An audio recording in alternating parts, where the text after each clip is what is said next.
बंधुओं एवं श्रद्धाशील बहनों, आप सभी महावीर प्रभु की कथा श्रवण कर रहे हैं। पिछले कई दिनों से यह चर्चा चल रही है। कल आपने,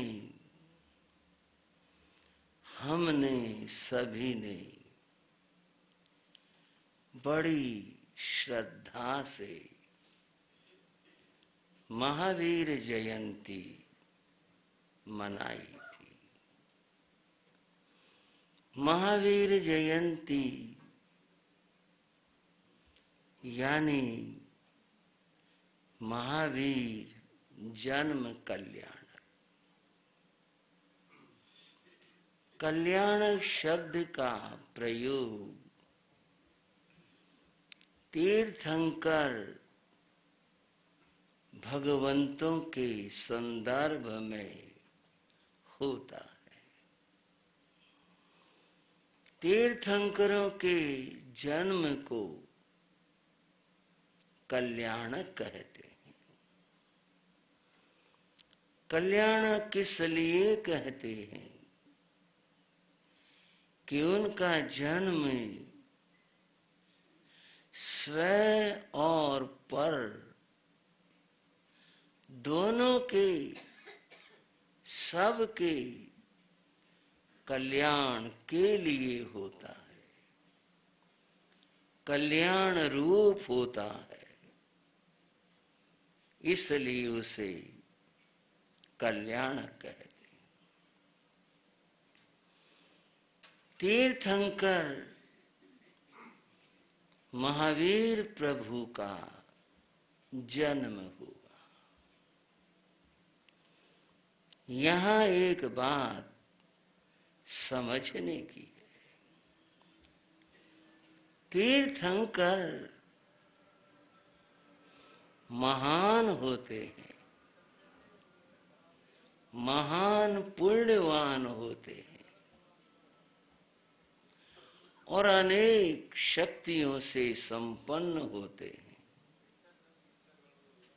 तीन ज्ञान के धारक होते हैं, लेकिन तीर्थंकर वे बाद में बनते हैं। अपनी साधना करके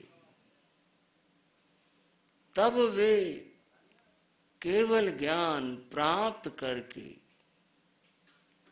तब संघ स्थापना करते हैं, तीर्थंकर कहलाते हैं।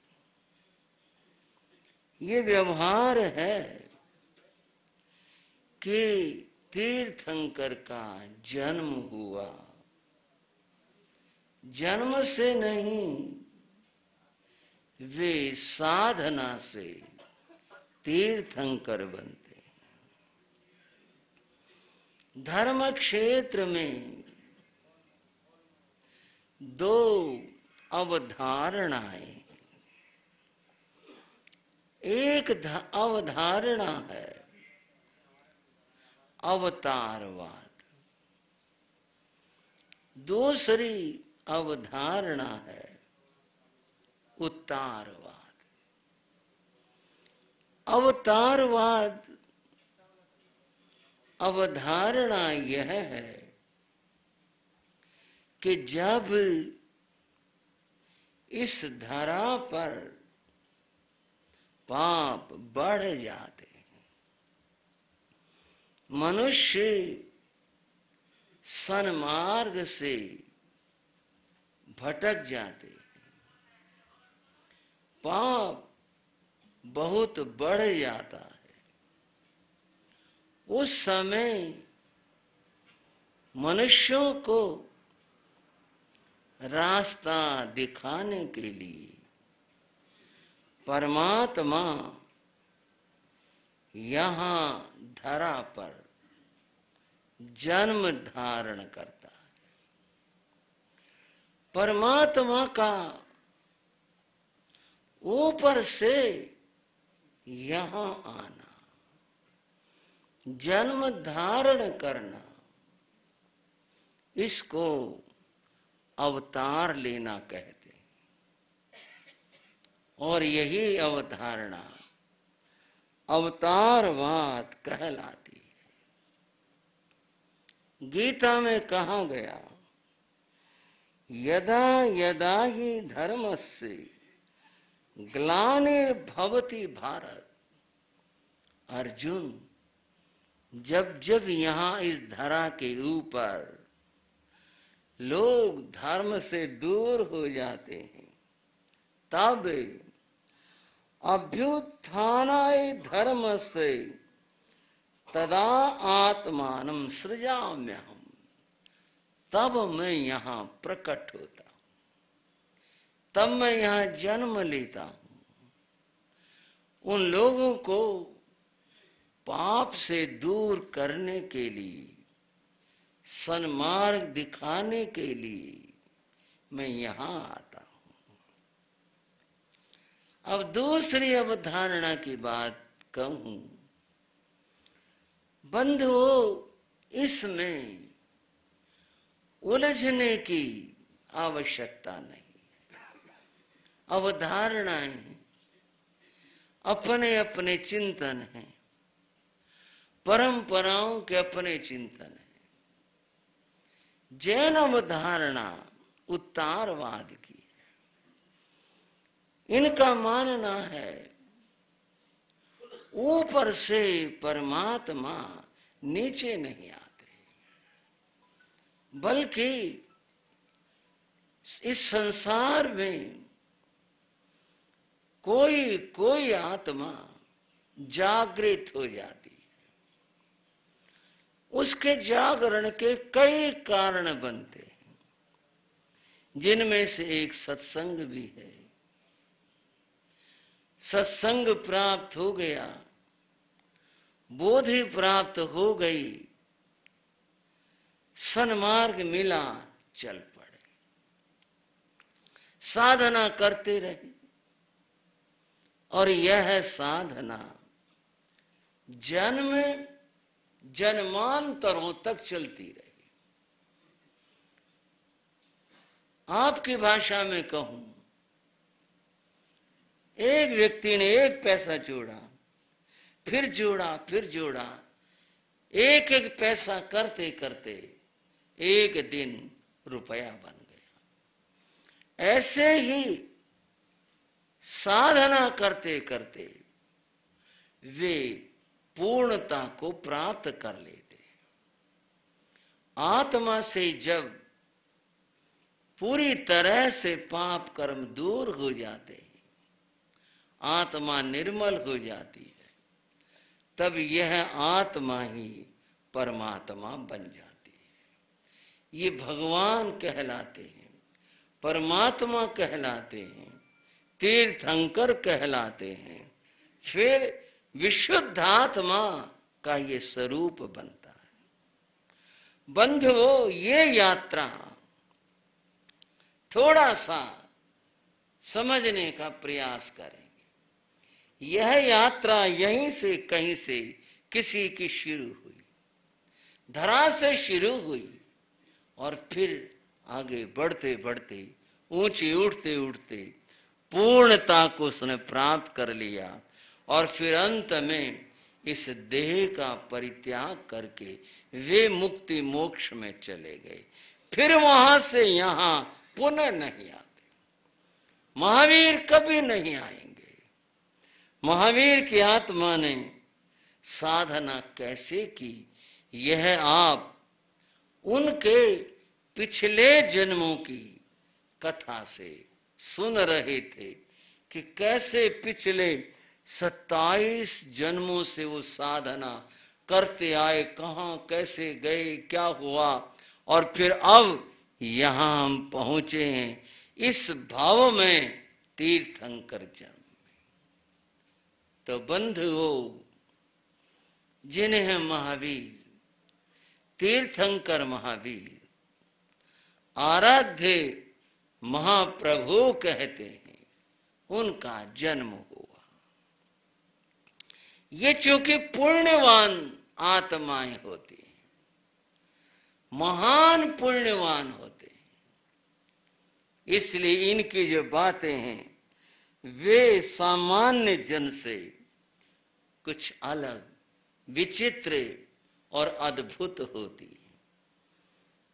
आम आदमी के लिए, सामान्य जन के लिए आश्चर्य कारक होती है। जैसे भगवान के जन्म की बात करते,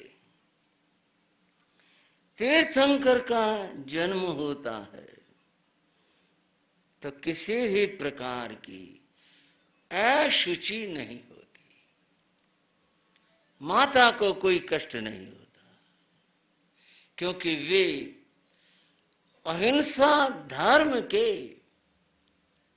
बंधुओं स्थापक हैं। उन्होंने स्थापना करनी है।